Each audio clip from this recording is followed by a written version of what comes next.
Hey neighbor, welcome back to Beyond ARTV. My name is John, and it's time for another episode of my recurring series that's been gone for too long, Problems I Have With. We're jumping right back into the fire by talking about issues that I see with the alternative R&B and trap-flavored band Chase Atlantic. They're a trio, they got their start in the mid-2010s. They're interesting to say the least. I've certainly had my issues with them even before this video, but they've recently signed with Fearless Records. Album 3 is on the way, and while they started off innocuous enough, even if they were kind of riding the coattails in terms of image in regards to the 1975, I mean, just look at some of these photos, it's pretty obvious what they were gunning for.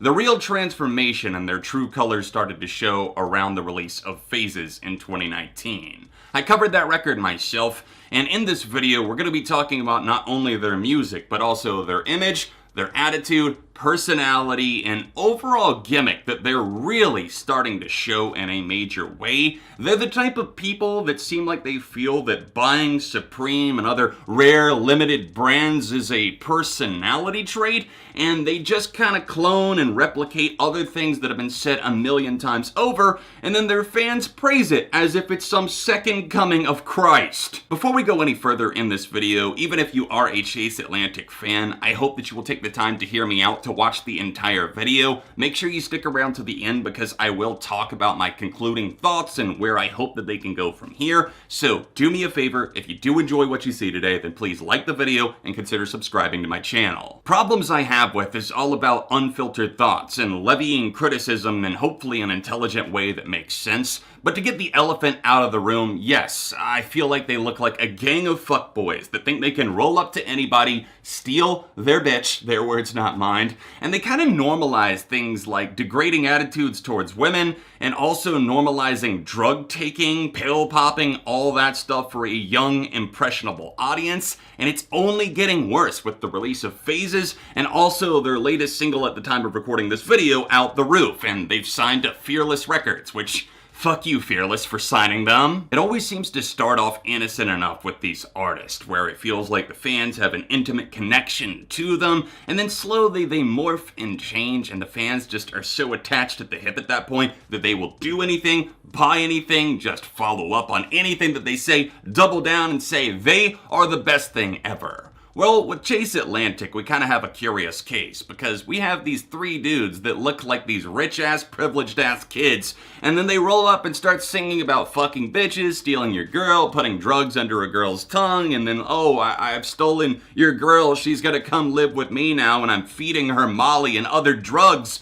It's just so weird, and I don't think that the fans even see it. They prop it up like, oh my god, they're just out here laying down the vibe, because the songs often feel very suave, and they do have their more tender moments that lure you in, but that's kind of the pitfall, the trap with Chase Atlantic. It looks nice from a distance, and it's like, oh, sure, I could vibe with that. They absolutely have some nice production, and if you're into that sort of thing, I could see why maybe you're drawn to it, but the lyrics are the callback, where I have to circle back and say, wait, what did they just say there? And they're starting to get even more problematic as they talk about fucking bitches, popping pillies, that's all they do. It sounds like every other SoundCloud rap song ever, and that is just their personality at this point. That's really not just them. The problem goes far beyond Chase Atlantic, but not being able to distinguish between reality and what you actually are. You're putting up this facade and you eventually buy into it yourselves, as evidenced by their image. And of course, if the fans are buying into it, then why wouldn't they? If you're just continuing to support that toxic behavior, then they're gonna keep cashing the check.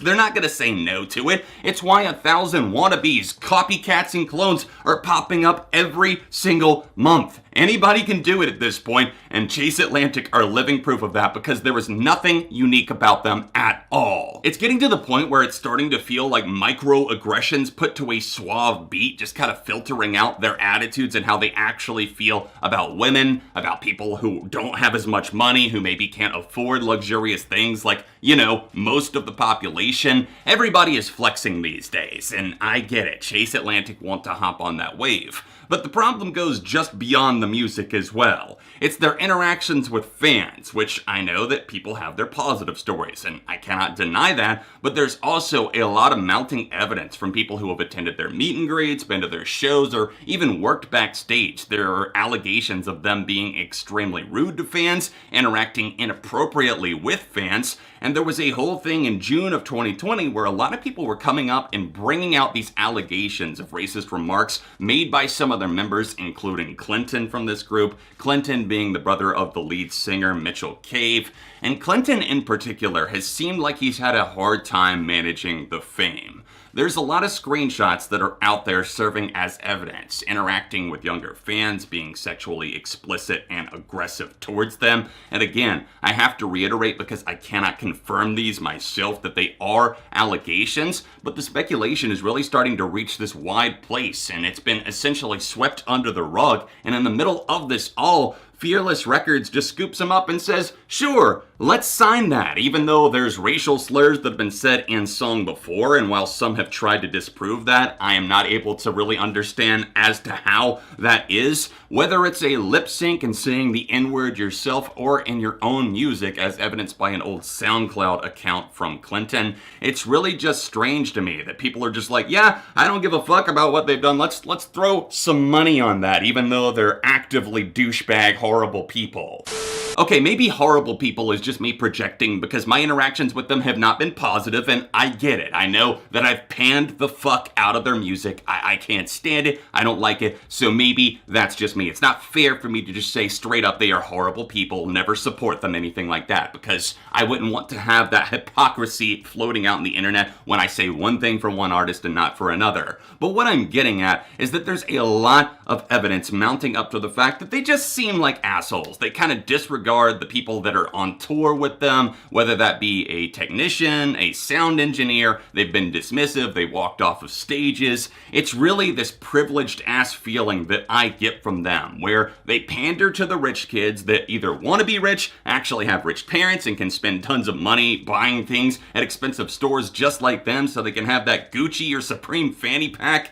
It's really just weird when people think that spending money is somehow a personality trait. If I get more jewels and other things on my body, then somehow I'm more interesting. They're the equivalent of that in music form, and it's only starting to get worse as their image deteriorates, as they devolve musically. As promised, I told you at the end of the video I would sit here and talk about where I hope they go from here. I hope they start to learn from some of these mistakes, assuming that if some of this is true, I hope they start to be kinder to people, because of course, there's going to be fans out there that say, oh, they are the nicest people that I have ever met, and I cannot deny or dismiss the fact that maybe you had a good interaction with them. What I'm saying is that a lot of people have talked about the fact that they have had a very big ego to them, that they have this attitude about them that's backed up by the way they present themselves in their music, and the way that they dress, and the way that they flex, everything like that. I hope that they're able to tone it down a bit, maybe float back to earth, and see that maybe they actually aren't doing anything original. Also, since they're like a band, maybe they could in the future start sounding a bit like a band again, because I genuinely don't see how anybody who was a fan of like the first EP, the first self-titled album, everything there, I don't see how they could just automatically think that Phases and Out the Roof and everything that they've been doing since then is just it. That's it, Chief, apparently. That's what everyone in the comments would lead you to believe, and I feel like I'm taking crazy pills, because I'm like, if you're looking into this, the lyrics have clearly changed, the attitudes have changed, and even on the songs where they're trying to be relatable, it just comes off so try-hard. Like, I don't actually feel like you've been through these things at all. You probably led this super extremely privileged life, and here you are trying to relate to me, and I, for one, am not buying it. However, at the end of the day, I understand however popular or unpopular my opinion might be, it is just that at the end of the day. My opinion on Chase Atlantic. I would love to know your thoughts on them in the comments down below. Start the discussion, try and actually discuss and not just flamethrow left and right. Let's actually talk about this. If you enjoyed the video, then please drop a like on it, subscribe for the love of music. Another video about Chase Atlantic can be seen here, or another problems I have with right over here. Socials in the description. Thank you for watching, and I'll be back for more on Beyond ARTV.